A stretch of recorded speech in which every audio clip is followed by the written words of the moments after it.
Hey San Antonio, this is Rob for the MetalWorks. I am here tonight at the Sunken Gardens Theater, and it brings me great pleasure to welcome an artist who's had a long-standing relationship with this town, a man who needs no introduction. Let me welcome Mr. Ronnie James DIO to the show. How you doing, Ronnie? I'm doing great, Rob. Thanks, man. Great to be back. I am so glad to have you back here in town. I want to go ahead and jump right into the new record because there's definitely a lot to talk about with the record. Tell me, you were here a couple of years ago. You opened up the Maiden show. Were you already working on Magica at that time? I wasn't, no. I only work on things when the time comes, when it's needed to be a project. Most of the time when I'm on the road, I mean, that's the only thing I care about, is being on the road, doing a great job for the show. That's what the kids come for. That's what they pay their money for. If I'm thinking about something else in the dressing room, like, gee, I better write this, I'm not doing my job. And we never write, like, more songs for an album. You know, I've been asked that before. So, you know, how many, you got extra songs? And no, because to me, this is the project, and you write them for that one. I know a lot of bands will go like, hey, we got 50 songs for this next album, and all we got to do is choose like 14. Well, that means that probably, you know, the other 36 songs probably sucked, the way I look at it. So we just do it like up to that point. No, I didn't do anything for this. It was just time to do an album. I want to make it a concept. Now I'm going to work at it. Let's talk about that, because I think much has been said about DIO finally released a concept record. Why now to do this record after all these years? Well, I've always wanted to touch upon something like this, but I never wanted to get into the realm of Tommy. I think Tommy is the best piece that's ever been written as a concept, certainly as a rock opera, and I wouldn't want to even approach doing that unless I had an awful lot of time, maybe a couple years to do it. I know it pardon me, see, voice is going up. It's not really. I know it took Pete Townsend a long time to write that. It's a long process, and he had the time, and I don't. So when it came time to do this new album, I knew that a change was necessary. Necessary because I listen to the kids who come to the shows all the time, and they keep saying to me, we want you to do more things like Holy Diver again. You haven't done anything like that. You don't tell stories anymore. You don't give us things to think about. And that was my realistic period. That was a time when I was writing things about social comments, and I figured it was a real bad world out there, and I just didn't want to be the one to say, your dreams can come true, when the only dream you got coming true is going, you know, maybe working at McDonald's. And even that wasn't, you know, possible for a lot of kids. So I kept saying no, no, no. And then they also kept saying to me, you know, you should get a different guitar player. Get a different guitar player. Well, I love Tracy. I love Tracy as a person. I love Tracy as a player. Just that Tracy was a lot more industrial kind of player. And he didn't fit the mold of what people really wanted. So after 5 years of rebelling against it, I said, you know what? You're right. I'm wrong. I'm going to give you what you want. So what I did was, I called Craig Goldie and said, Craig, would you play in this band with Tracy? And Craig said, absolutely, because I didn't want Tracy to go, because I love Tracy. I'm a loyal person. I would never say to him, Tracy, sorry, you outlived your usefulness. You're out of here. I never would do that. So Tracy, when I called Tracy and said, well, Craig will play with us, so what do you think? And he said, you know, I can't do it. I can't play with another guitar player. Not Craig, not anybody. He said, I just not comfortable playing with another player. And I said, Tracy, you know, I understand, because if someone had called me and said, we got another singer for you to sing with too, I would have said, sorry, I can't do that. So I understood where Tracy came from. So what it did was it allowed me to be loyal to Tracy, to keep his friendship, which I prize very dearly, to help him in any way he wants help, and I will do that as time goes on, but also to have one guitar player, which I like to do, and to have Craig, who was absolutely magnificent, and this album speaks volumes of how great Craig is. Was it more difficult to do a record like this? This was the easiest album I've ever done in my life. It was so easy to do. The hardest part was to write the story. That only took 2 weeks, really. And once it was done, it was so easy to follow the plan. Usually, you know, you write an album, you go, well, you got to have 14 songs. You go, oh, God, that means 6 fast ones, 4 medium ones, a couple slow ones, and maybe another fast one. It doesn't give you any subject matter. What are you going to write about? Because after a while, you write about so many of the same subjects, you know, you're going to repeat yourself. This one was good because I haven't done anything in 7 or 8 or 9 years of fantasy nature. I had a story that gave it a reason to be a fantasy piece, and it was easy. I didn't have to repeat myself because I hadn't done this in such a long time. It was simple to write.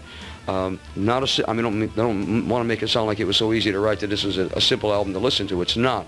But Craig and I were on the same page every minute. We worked about 14 hours a day for 5 weeks. Took 1 day off. One Sunday we took off, and that was only because I think I had to take my dog to the veterinarian. But we loved what we did. We just loved being together. We loved writing this album, and we're so proud of it. And I'm so proud of Craig. I can never even come close to doing this without Craig Goldie. He's the man. You guys are on the road right now, supporting the record. And for some of those people who haven't heard about it, it is called Magica. It's out on Spitfire Records. Is that the rest of the plan for the rest of the year? Will you continue to support Magica? Absolutely, we will. Unfortunately, at this show in San Antonio, we won't be able to do what we've done in every other show, and that is do Magica from beginning to end. I think it needs to be done from beginning to end, but because here there's a curfew at 11 o'clock. We start at 9:25, and our set takes 2 hours to do, and that includes all of Magica. So we're going to have to cut 3 songs out of Magica, but we will do it with, well, actually 4 we have to take out. There'll be 4 songs missing, but you'll get some of it. I'll explain it to them, you know, what the story is. And I must tell you, Rob, that when we do it, there are a lot of people who have not heard the album, and when we do it, I think the scary part was going to be, well, what's going to happen when we do like 55 minutes or something they never heard of? They're going to be booing and whistling and, you know, come on, Holy Diver, do, you know, stand up and shout. But, you know, every time we played, and I think a lot of it speaks volumes about just how much respect this band has always gotten, that they're patient and they respect us.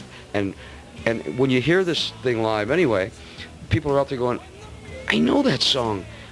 I'm sure I know that song, because there's so much like Holy Diver, so much like some parts of Sabbath, so much of some parts like Rainbow, but especially more like Holy Diver, Last in Line, Dream Evil, that they go, yeah, it's Dio. And they've been great. They've accepted it, they've appreciated it, but still we do a lot of Dio material as well. And we do Dio material that we haven't done in 15 years. We start the show with 35 minutes of music that we haven't done in 15 years. One song, we've never done, the song Gypsy, we've never done it before, but we do it now, and we do other things that people haven't heard in a long time. And it's been wonderful. The shows have been great. The turnouts have been, as you can see here, a sold-out show in San Antonio, when we didn't really sell the show out when we opened for Maiden, you know, in last July. So I think that speaks volumes, not only of how much they care about us, but just how strong metal is getting again, how much attention it's really commanding. I would think a lot of people would agree that video would go along with a conceptual album very, very well. For programs like mine across the country, video medium is still something very important. Do you feel that way?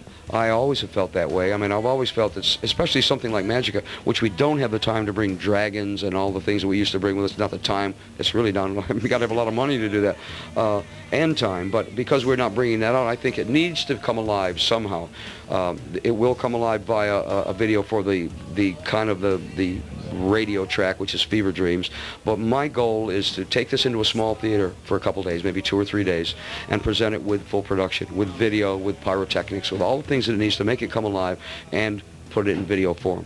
Then you and other outlets will have exactly that. I think that's very, very important. You're talking about like a whole home video, right? Whole concept of the whole Magica concept, yeah. You think that's very realistic for the coming year? I think it's very realistic, yeah. I think it's something I'll insist upon doing. I think that an album as good as this, that I believe in as strongly as I believe in, needs to be visually come alive. You'll get it musically alive here, but I think it's important that you know, that you can see it in its entirety, and that you have the choice of taking a bit and piece out, because this album is also the kind of album that it doesn't depend upon having to listen to it from beginning to end. You can actually take a song out and go, oh, that's a good song, or well, I like that song, I can listen to that one too. They don't die or live on the fact that it has to be listened to from beginning to end. So video-wise, it would work great. You'd have video for every song. Really. Cool. Yeah. Ronnie, I want to end out this interview definitely talking about the new era that we're in. The internet has made a big impact in the industry, promoting bands, selling records. How do you feel about the internet and what it's doing for the industry? I think it's wonderful for the younger bands, for those who may never get signed or who would never have gotten signed had they not had this outlet. MP3 is becoming very important as the MP3 program. Of course, the young bands can subscribe to, and their music gets played and can be bought. And I think that's wonderful. The informational attitude that you get from the internet is incredible as well. I love the internet, with the exception of a couple things. One, too damn nosy. You know, there's no privacy left for anybody. And for things like pedophiles. I mean, I think that there needs to be such control because of the programs I've seen that deal with things like pedophilia. It's just sickening. It's sad and sickening, and that needs to be stopped at some point. But taking those bad things out, which really can't be removed, the rest of it is great. Informationally, it's wonderful, and again, for the young bands, I think it's so important. Ronnie, I want to thank you. My pleasure, Rob. Thank you very much for taking the time for the fans of San Antonio who want to keep up with Dio. Remember, San Antonio, the new one is called Magica. It's out on Spitfire Records. Go pick it up. I'll see you next week. And remember, Dio rocks right here on Rob's MetalWorks. Catch you later.